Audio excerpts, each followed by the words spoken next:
Hey everybody, it's Lizzie and welcome back to Lizzie Dust. So first and foremost, before I begin this whole video log, I would like to say sorry because I wasn't able to post a Monday video log. I was supposed to, but I didn't want to binge edit, binge record, and deliver something that wasn't that good. So I decided to not post a Monday video log and instead make something special for this video log, the Thursday video log.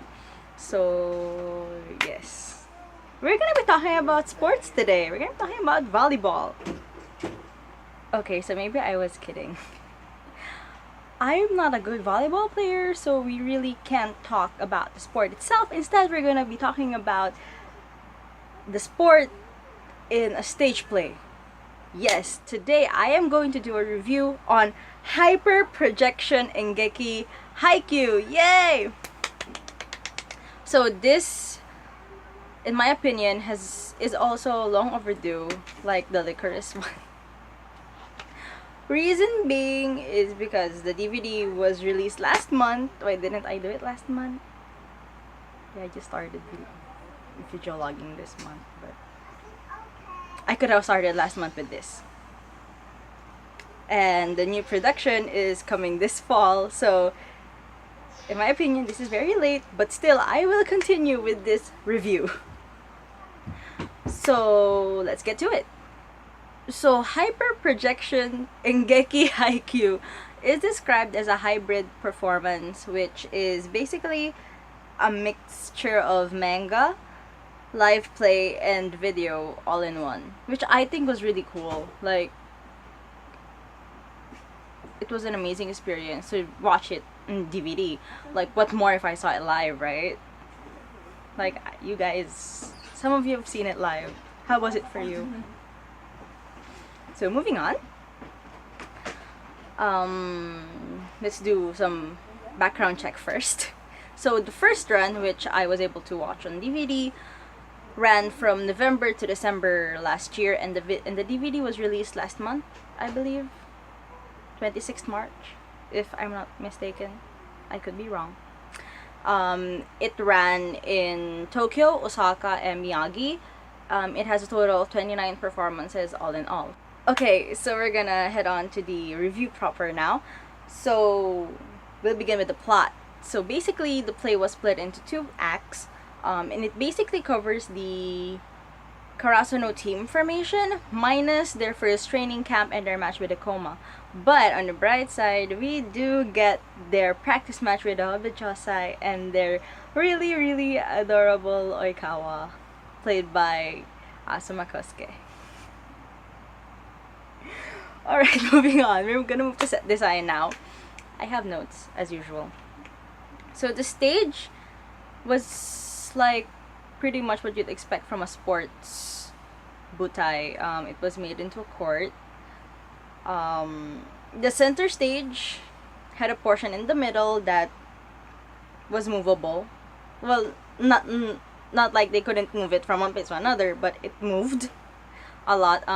There was a part in the center that was a circle, like a ring, and then it moved 360 degrees, and I think that was a really good effect. Next is the play made use of videos and projections, and it was shown as some of the matches and as the whole performances took place. At first, I really thought that it was unnecessary and that it would be a bother to watching. I mean, there's already a lot of things going on stage, and that you would be having a video playing along with it. I think it would disturb you and distract you. But upon watching it a couple of times, I realized that it was a really good effect as well. I mean, it didn't distract me at all. It didn't disturb me at all. So I basically take back everything that I said about it being a distraction.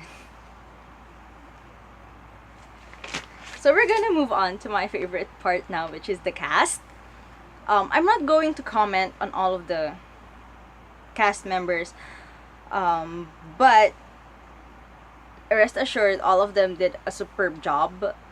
acting wise, stunt wise, everything, all of them did a superb job. What I'm going to be doing is I'm just going to mention a few members of the cast. And we're going to start with Oikawa Toru, played by Asuma Kosuke. So as I mentioned, he's really an adorable Oikawa. Like, legit adorable. Very, very adorable. Especially when there was this part after their practice match, he went into the audience, but I think he blew kisses first. And then he went to the audience, gave them high fives, and then afterwards, when he met up with two other people from Alba, just he was like, Iwa-chan! And that was legit the cutest thing I have ever seen. Ever. One of the cutest things I've ever seen ever. It was so adorable. Whew. Where am I now? I really liked his performance as Oikawa, and that is coming from an Oikawa fangirl. Next up, we have Azumane Asahi, played by Tomimori Justin. To be fair, I have not heard of Tomimori Justin until Haikyū. Yeah. I also have never heard of Asuma Kosuke before Haikyū, or Miura Kairi, or some of the other cast members before Haikyū happened, but I'm glad it did. So going back, Azumane Asahi, played by Tomimori Justin. So he and Nishinoya didn't appear at the first act, they appeared in the second act, and the Ace and the Guardian Diary. But yeah, I really liked his portrayal as Asahi. He really suits the role a lot.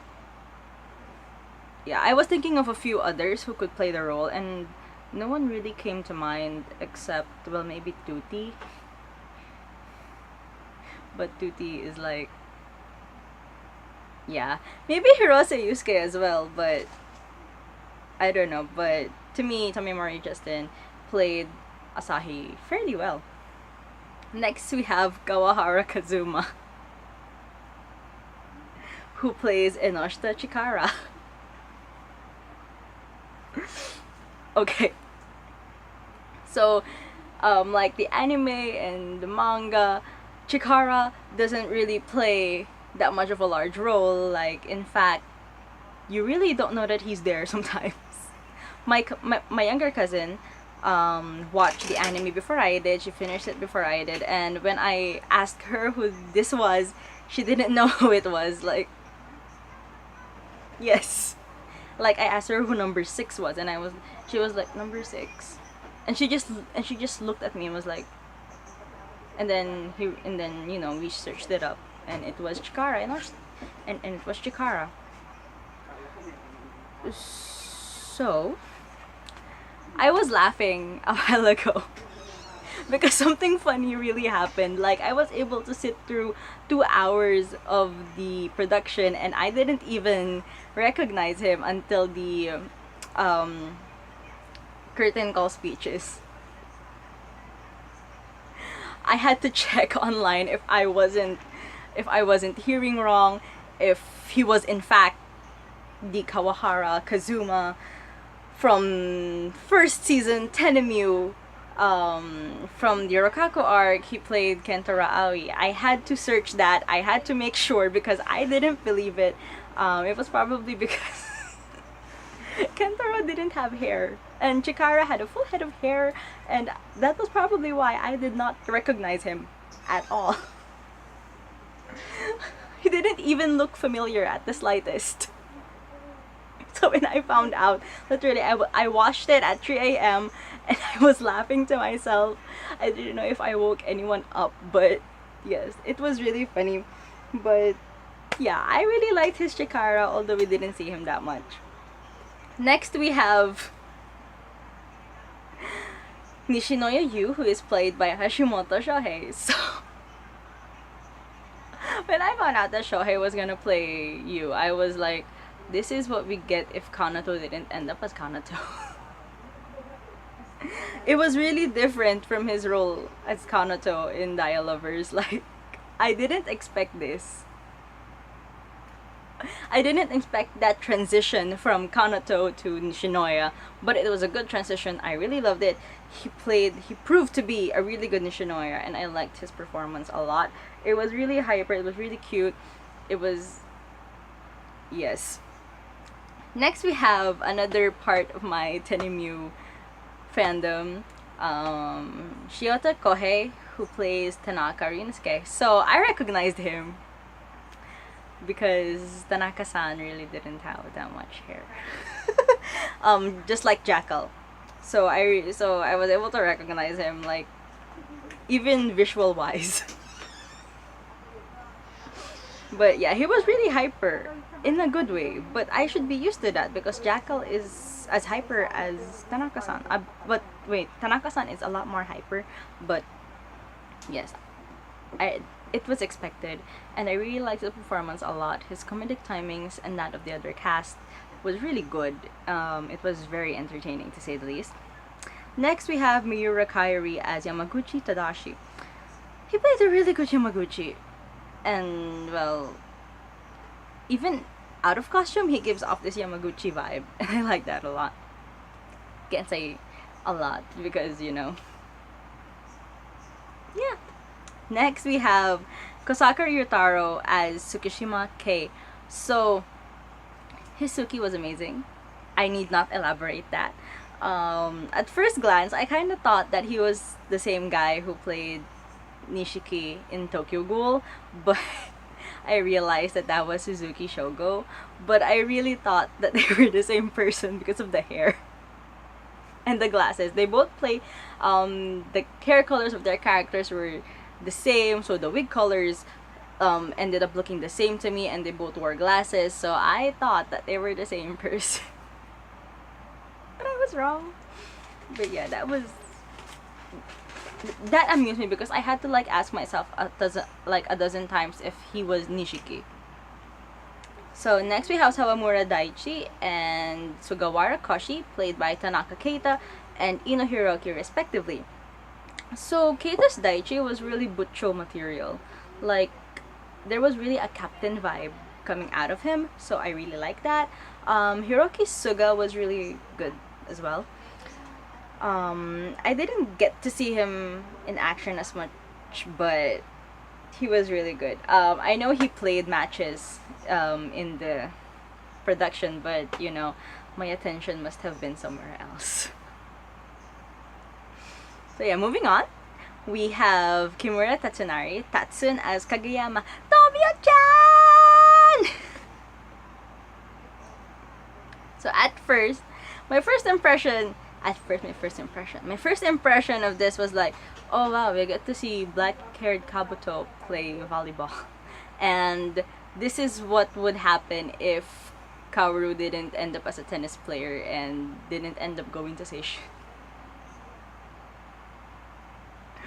But anyway, I'm a big fan of Tobio. I really like the character. And Tatsun was a really good Tobio. I really enjoyed it. From the acting, from the acting to the stunts to the choreography, I was speechless because he was able to channel the character so well. And last but not least, we have Sugawara. We have Suga Kenta as Hinata Shoyo. So this is what would happen if Gaara traveled to modern Japan, dyed his hair, bleached his hair a bit lighter, and decided to play volleyball. But yeah, Kenta's Hinata exceeded my expectations for what he would do as Hinata, to be honest. He was superb. His stunts were so amazing, and his acting even more so. I already thought that he was an amazing actor as Gaara, but this blew my mind, to be honest. Alright.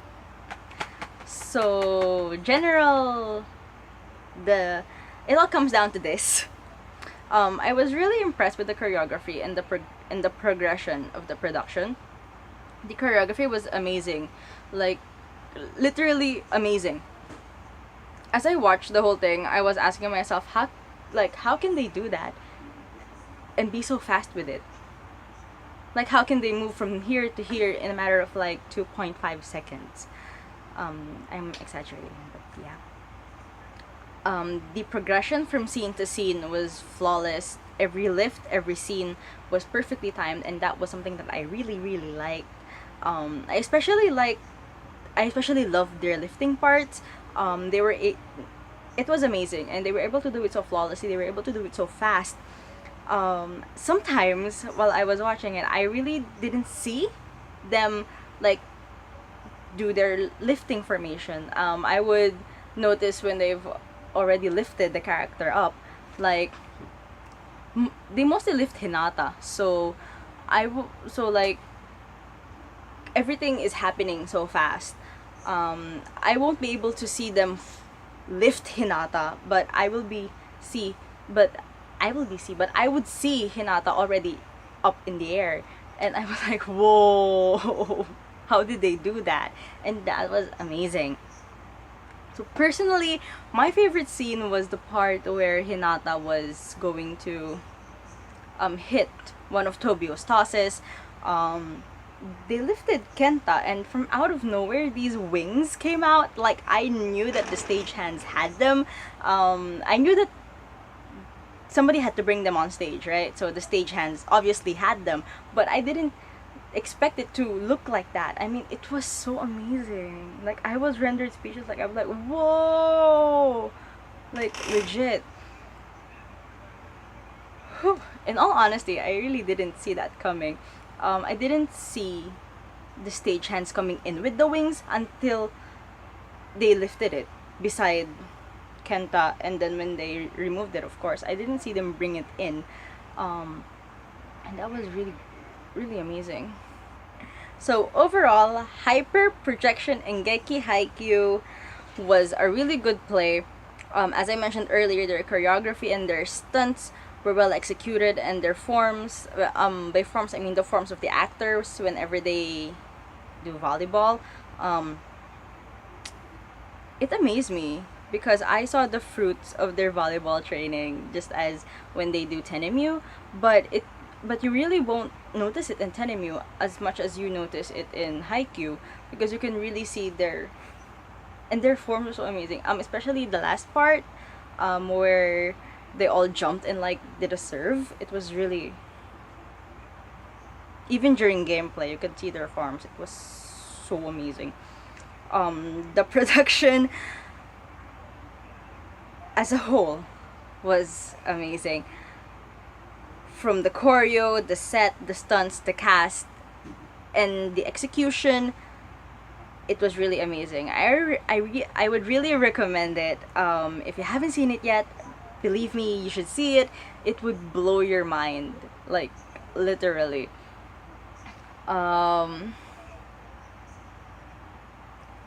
Yeah, it's a really good production. I'm glad that I was able to see it. I'm glad that I saw it now, because I feel like if I didn't see it, I would be living under a rock. And I would miss out on such an amazing performance. I would miss out on such an amazing production. So that is it with the review. Oh my gosh. I'm sorry for my random mumbling, and yeah. I was prepared for this, but you know, Haikyuu was just so amazing that it rendered me speechless most of the time. So yeah. In other news, the visuals for the cast of Musical Course Tsujino's Arc Circus will be coming out next month on the 16th of July at 10 a.m. That's Japan time. I'm planning to hold a live stream of that. Reason being is because I want to interact with my fellow fans, and you know, I want to flail with you guys. I want to fangirl with you guys, and I want to discuss the visuals with you guys, like get your opinions, like what do you guys think about this. So I might do a live stream on that. Since the visuals will be released at around 10 a.m. Japan time, I would most probably do it at around 10:30 or 11 a.m. Japan time. It depends. But if the live stream doesn't happen, I'm just gonna be doing a same day video log yeah, that's what I'm gonna do. So, thank you guys for watching. I hope you guys enjoyed it. If you haven't seen Hyper Projection Engeki Haikyuu, I really recommend that you guys see it. It's an amazing stage play, amazing production, amazing cast, amazing everything. To be honest, everything is amazing. I can't wait to see the second play this fall. So yeah, thank you guys for watching. If you guys liked it, and I'll see you guys on my next video log. So this was Lizzie signing off. Bye bye.